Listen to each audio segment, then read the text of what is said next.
Ever gotten a virtual massage? I'm guessing no. And if you've been lucky enough to experience an in-person massage, then you know how hands-on it is and how physical it is. Now, with everything these days moving online, for us trainers who use massage therapy techniques to help our clients, the big question is, how do I use those hands-on techniques through a screen? Well, I'm going to cover that today.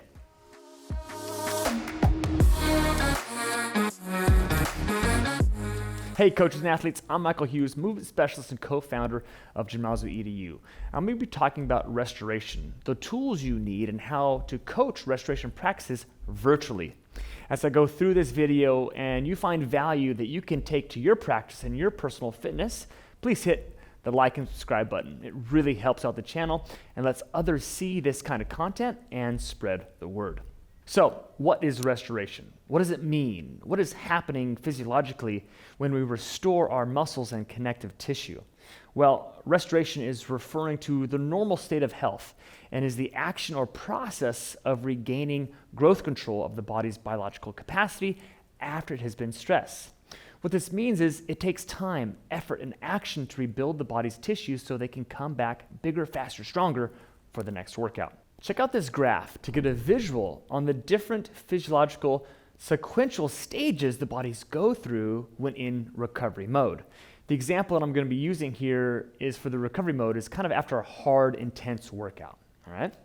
Okay, the first stage is acute inflammation. Now, inflammation happens no matter what, but we tend to think about inflammation as when we're in a serious injury, but it also happens at a smaller level post every workout. It hits hours after a workout, and the white blood cells, neutrophils, are peaking to support the immune system, and they're like first responders on the scene, stabilizing the micro damage. Then there is chronic inflammation that happens next. It hits days after, depending on the severity of the workout, and other types of white blood cells come in. Those are macrophages, and they are mobilizing to consume the dead or destroyed tissue cells or the micro damage from the workout and act like the cleanup crew to get the area ready for growth. Then our bodies hit this proliferation stage or massive growth or grow back stage. This comes on several days after the workout. Fibroblasts are starting to peak, and they are the foundational construction crew that bust out proteins and collagen, which form the framework or the foundation for new connective tissue to be built on.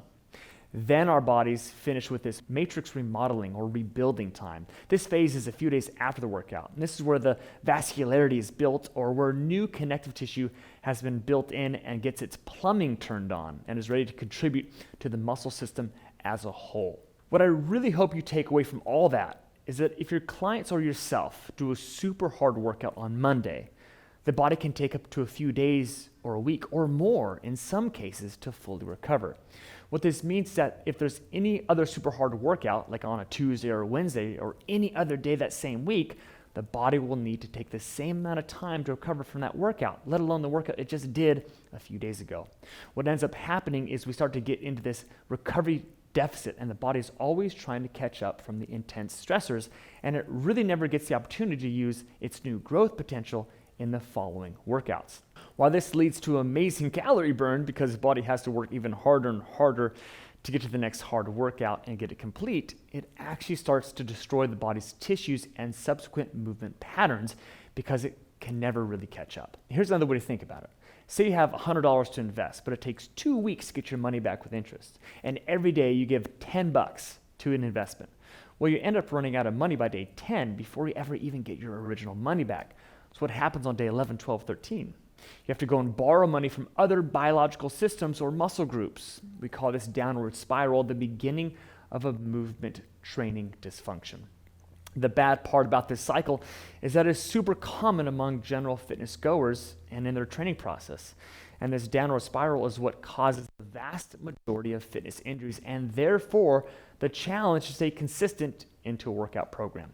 So then we go to a physical therapy provider, chiropractor, orthopedist, podiatrist to try to get this fixed, to just get back to start the whole process all over again because nothing really changed in how we go about our fitness process. So if you look at the top professionals or even amateur athletes who have been playing their game for the longest time, they all say the same thing. the most important thing they focus on in their training and conditioning is the recovery process. They understand how much training is too much and how often they should push it hard, or most importantly, when not to. All right, you ready for the brain explosion? We at Gymnazo EDU believe athletes should avoid getting sore as much as controllable for the training setting they are in, because soreness is excessive overload to the connective tissue system. However, since it is extremely hard to figure out when too much is actually too much, we advise to start light, then progress, and always incorporate restoration as an insurance or as an intentional investment to ensure your client's growth and to avoid picking up overuse or negative movement compensations that always seem to come from, well, nowhere, right? Now, we created a general scale to measure when our programming for small group functional fitness is too much for any given client. And here it is. When a musculoskeletal soreness post-workout lasts for less than 24 hours, we say the programming and the client workout threshold was generally acceptable. When the musculoskeletal soreness post-workout lasts for more than 24 hours, up to 48 hours, it triggers us to make an adjustment to the programming and to better manage the client's workout threshold. Now, when the musculoskeletal soreness post-workout lasts for more than 72 hours, this is when we think it's unacceptable, and major shifts to the programming and the client intensity control should be understood, addressed, and educated on. So with all that, now let's talk about how we take some commonly used restorative techniques and tools that can be used for virtual training. Here are the tools that we use for soft tissue work with our virtual clients. We've got a foam ball, foam roller, massage gun, and a cane. We use these in our practice virtually because they are very versatile in what they can do, and they also have kind of different price budgets that certain members can afford, or certain members say, gosh, that's something I want on my Christmas list. So for the foam ball, a tight zoned area to get into armpits, rib cage, hip flexors, groins. Rollers for the broad surface, the quads, the hamstrings, the glutes, lateral core. And then this amazing cane that can get kind of wrap around behind the body, allow you to get into tighter niche areas that like a lacrosse ball or tennis ball could, but you can use this by not needing to be on the ground or against a wall. You can be sitting, standing, and control the addressable tissue with your hands versus with your body weight. We love these tools. Now here are some tools that we use for stretching with our virtual training. Mob stick, chair, have that as like a coffee table, sofa, and a doorway, right? When working with any client, including virtual training, we look for multiple connection points for stability. And we're very intentional about keeping our body as integrated with gravity and ground reaction forces as possible. This strategy trains the proprioceptors or the movement neurons, right, to understand and align with the mobility that we are creating with our clients. Now, I'm not saying that open chain stretching, like lying on your back with a strap around your heel, is bad, but I am saying it is limited. Now, after considering all that we've covered, how can all this be integrated and coached in a virtual training session? We like to follow a particular formula for active intentional recovery for our virtual group training. We got this from the Gray Institute, and it's called Melt, Mold, Move, or soft tissue work, stretching, and light exercise. And we follow this formula step by step. However, before I go into exactly what we do, we have to consider who our athlete and their homes and their setup would be like, because we want them to have top shelf recovery experience from a virtual session.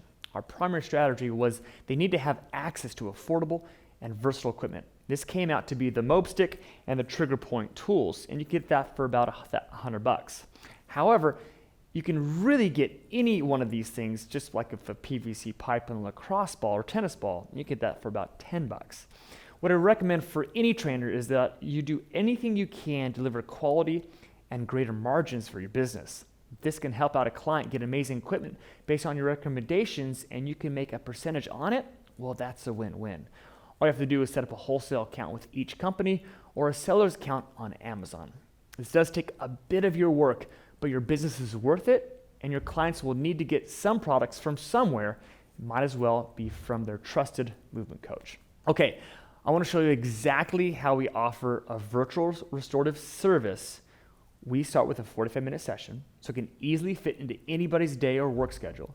Then we break it up into 3 chunks: a 20-minute soft tissue work, a 20-minute dynamic stretching, and then a 5-minute movement or restabilization time. Let me show you exactly what we do. So we'll start with soft tissue. And we have a strategy and a technique that we follow. And it's basically saying we ask what that particular group wants, even though we already have like a predetermined set of tissues that we're going to go through.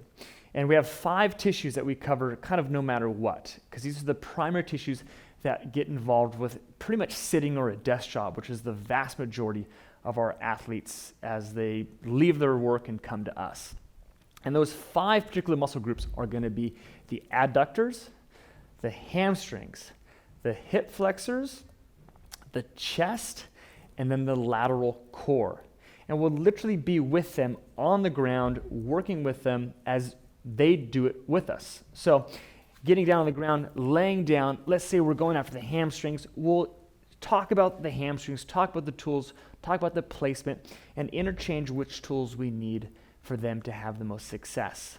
We'll stay focused, we'll stay grounded, we'll put on some light music just to kind of keep the mood relaxed and engaging.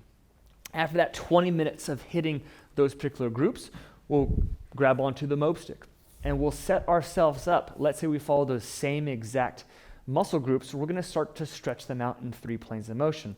Let's say we're going after the adductors. We want to stand up, right?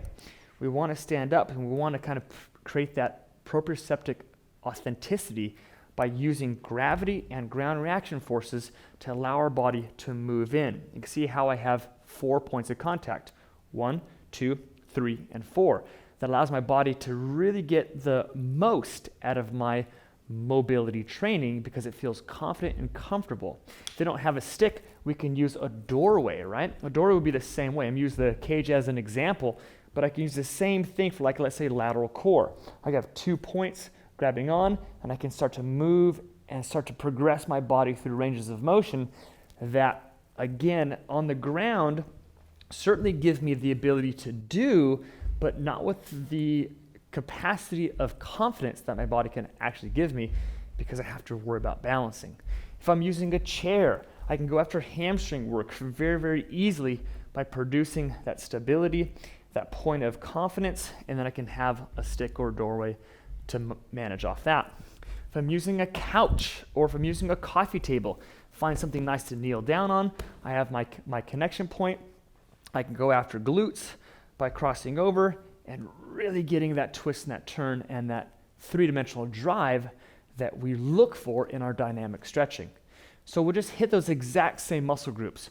We like to follow 3 planes of motion, stretching the muscle out in the sagittal plane, in the frontal plane, and the transverse plane using another appropriate driver, our hands, our hips, or even our leg or our foot to get that motion dialed in to get the maximum effect.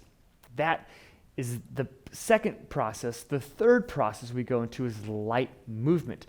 And that light movement, again, we can use any tool we want to provide some stability, but the key is we want to re-engage that tissue in a way that is appropriate and therefore teaches how to control the newfound mobility that we just had.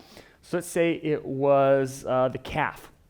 Well, we're going to want to say, well, let's not just give it a full kind of jump pattern. We're going to want to control it and say, well, let's have the calf restabilize through forward and backwards balance control, through lateral balance control, through rotational balance control. Then we can get rid of that 6. So let's do that again through a little bit more of, let's say, like a toe tap. We can get some toe taps going, open up. Then as we can take it to the next level, say, let's do it again with no toe tap, balancing and controlling through that pattern. Now the calf has had a level experience of allowing it to say, okay, I see what motion you want to control. I see how you can make it a little bit harder for me, and you see how you can make it ultimately a full control integration with the body and no other support needed. And you can really play with the many different ways to do that. It all comes down to your programming, your imagination, and your client's feedback. I want to share a case study, real life, of how we use virtual training and this methodology of restoration. Because we had a group training client of ours not that long ago, was on vacation in the mountains. Her family went on this epic mountain bike trip, and they hit it hard for 2 days in a row. And previously, she's been working from home during the pandemic, desk job, high stress, computer focused, and they just needed to get out and blow off some steam. And after the long car drive, coupled with 2 days back-to-back of trail riding, her lower back said I've pretty much had enough and seized on her. But I'm proud of her because she reached out and scheduled a virtual one-on-one session with me. She let me know what she was doing and what's going on, and we jumped into a restorative analysis.